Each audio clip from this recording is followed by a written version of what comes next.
ପୂର୍ବତନ ମନ୍ତ୍ରୀ ସ୍ୱର୍ଗତ ନବ ଦାସଙ୍କ ଘରେ ଆଇଟି ରେଡ୍। ଦେଶରେ 20ରୁ ଅଧିକ ସ୍ଥାନରେ ଆୟକର ବିଭାଗର ଚଢ଼ାଉ। ଆଜି ସକାଳ 5ଟାରୁ ଝାରସୁଗୁଡ଼ା, ସମ୍ବଲପୁର, ସୁନ୍ଦରଗଡ଼, ଭୁବନେଶ୍ୱର, କଟକ, ପୁରୀ ଓ ଦିଲ୍ଲୀରେ ଆଇଟି ରେଡ୍ କରୁଛି। ସମ୍ବଲପୁରରେ 4ଟି ସ୍ଥାନରେ ଏକା ସାଙ୍ଗରେ ରେଡ୍ କରାଯାଇଛି।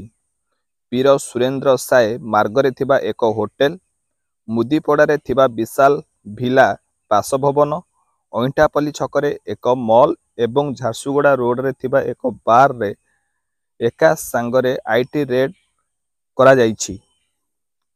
ଆୟକର ଫାଙ୍କିବା ଅଭିଯୋଗରେ ଆଇଟି ଟିମ୍ର ପଚରା ଉଚରା ଜାରି ରହିଛି।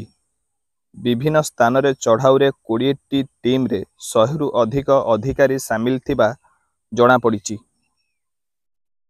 ଆଇଟି ସ୍କାନରେ ନବ ଦାସଙ୍କ ଝିଅ ଦୀପାଲି ଦାସ ଓ ପୁଅ ବିଶାଲ ଦାସ ଅଛନ୍ତି। ଆଜି ସକାଳେ ଦୀପାଲି ଦାସ ପୁରୀରୁ ଫେରୁଥିବା ବେଳେ ବିଶାଲ ଦାସ ଦିଲ୍ଲୀରେ ଅଛନ୍ତି।